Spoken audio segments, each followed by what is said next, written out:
Bom dia a todos, que a paz de nosso Senhor e Salvador Jesus Cristo esteja contigo, meu irmão e minha irmã. A mensagem de hoje tem como tema os fundamentos da justiça. E nós vamos abrir a palavra de Deus no Salmo 11, no versículo 3, que diz assim: Ora, destruídos os fundamentos, que poderá fazer o justo? Até aí. Há um anseio dos cristãos de conhecer todas as possibilidades da vida cristã. É muito bom fazermos perguntas, desde que estejamos prontos a aceitar as respostas que Deus nos dá. Essa foi uma das razões porque Deus pôde usar Gideão, o juiz de Israel. Quando o Senhor apareceu a Gideão e lhe disse: O Senhor é contigo, homem valente. E Gideão respondeu: Ai, Senhor meu, se o Senhor é conosco, por que nos sobreveio tudo isto? E que é feito de todas as tuas maravilhas que nossos pais nos contaram, dizendo: Não nos fez o Senhor subir do Egito?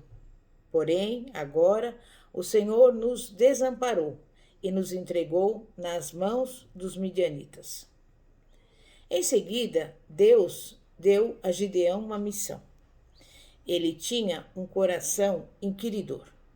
Desejava saber por que, em seus dias, as coisas não se passaram da forma como tinham ocorrido no passado. E nós também devemos fazer essa indagação. Ao fazermos as perguntas, devemos ter uma atitude de fé, e não um espírito de contenda ou de incredulidade.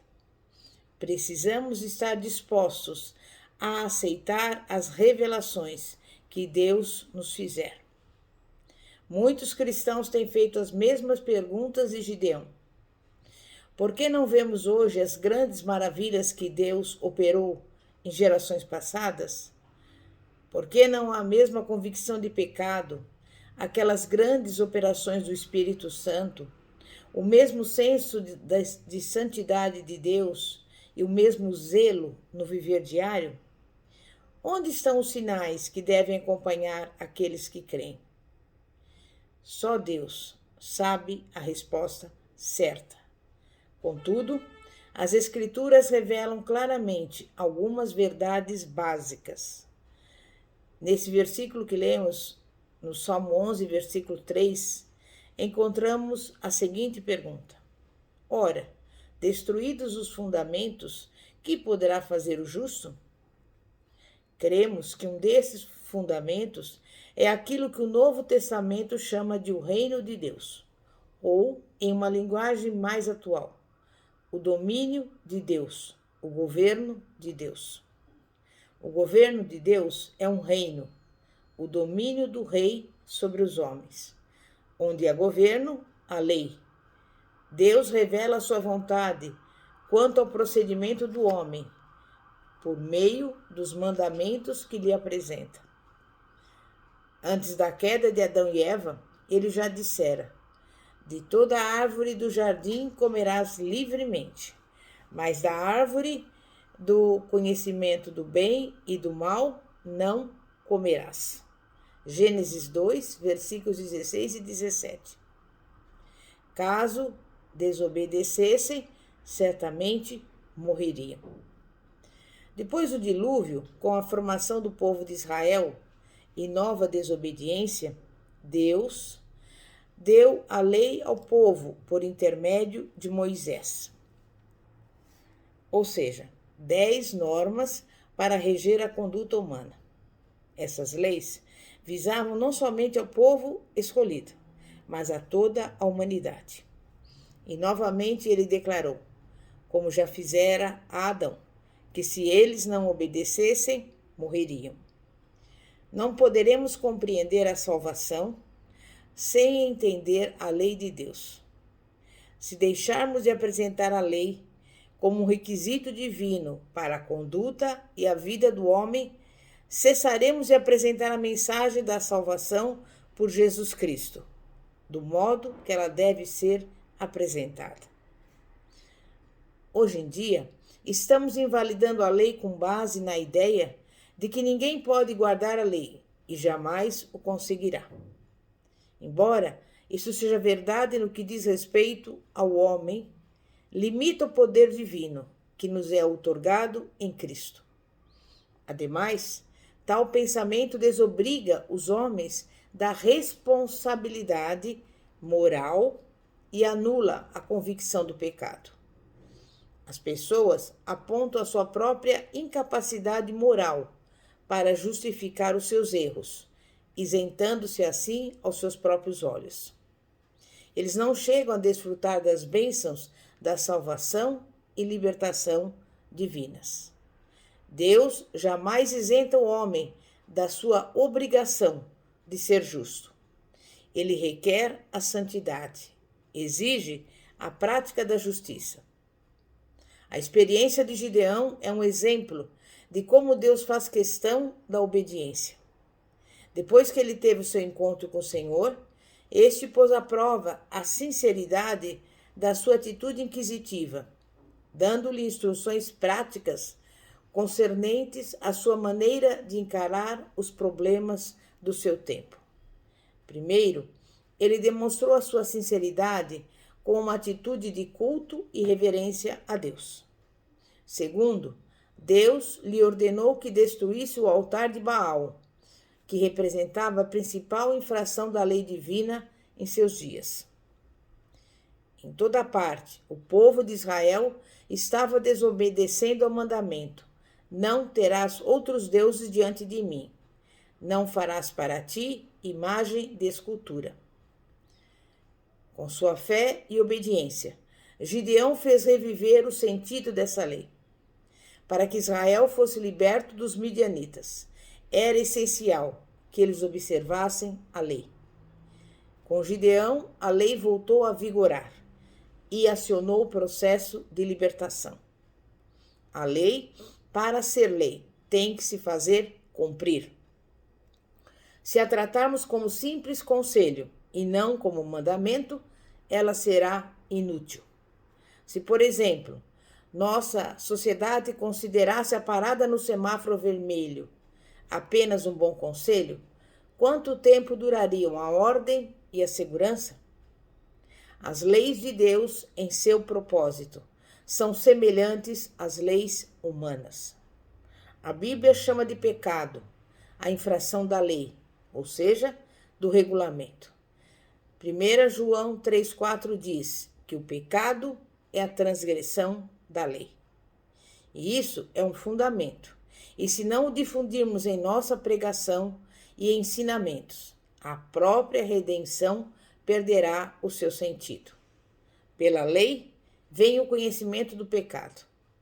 Precisamos buscar a Deus com o reconhecimento de que somos pecadores, ou seja, somos criaturas que sabem que desobedeceram a lei e o governo de Deus. Precisamos nos ver como verdadeiros inimigos do próprio Deus, por havermos desrespeitado suas leis. Sem esse reconhecimento, não podemos compreender a salvação, nem avaliar adequadamente a revelação do sangue derramado por Jesus. As palavras morte, sangue derramado, crucificação, pendurado em madeiro, que hoje associamos à misericórdia divina, ao perdão, à salvação e à vida eterna, são exatamente as palavras que juridicamente falam de penalidade, de castigo e de condenação. Quando entendemos bem a lei, vemos que ela é uma expressão do governo divino, o verdadeiro fundamento da compreensão da morte que Jesus sofreu para nos salvar. Toda a humanidade compreende o que é lei. Ninguém precisa de uma instrução especial ou de uma grande revelação para saber o que significa: não furtarás ou não adulterarás. Com o Evangelho, isso não acontece. As pessoas não o compreendem naturalmente, a não ser que necessitem dele. Os medicamentos, por exemplo, não são importantes para pessoa alguma, enquanto ela não adoece. Foi o que disse o próprio Jesus. Os sãos não precisam de médico, e sim os doentes. Lucas 5, 31. O Evangelho é um remédio que precisamos ter à mão quando começamos a perceber a nossa grande carência espiritual. O propósito da lei é fazer com que sintamos nossa necessidade de Jesus Cristo e do seu Evangelho de perdão.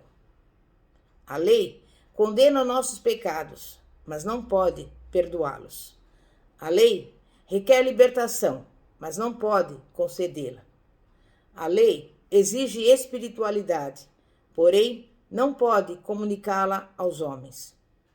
O fato de Jesus poder outorgar essas bênçãos aos homens que sentem necessidade delas mostra a grande importância de apresentarmos ao homem a lei de Deus com todo o seu poder.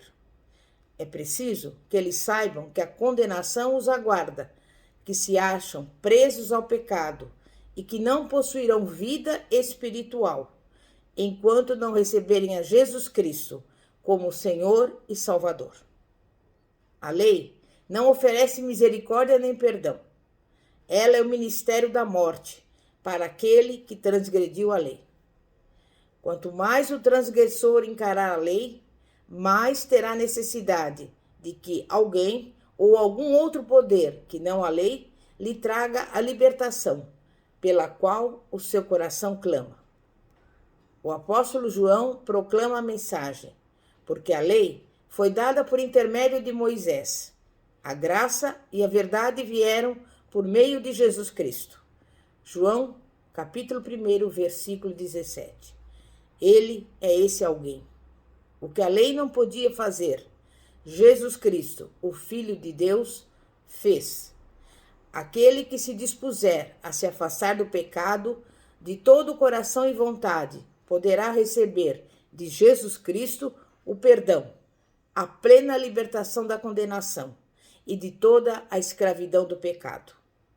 Jesus pode comunicar também o seu Espírito Santo, a fim de que essa pessoa se torne espiritual, de tal modo que o preceito da lei se cumprisse em nós, que não andamos segundo a carne, mas segundo o Espírito.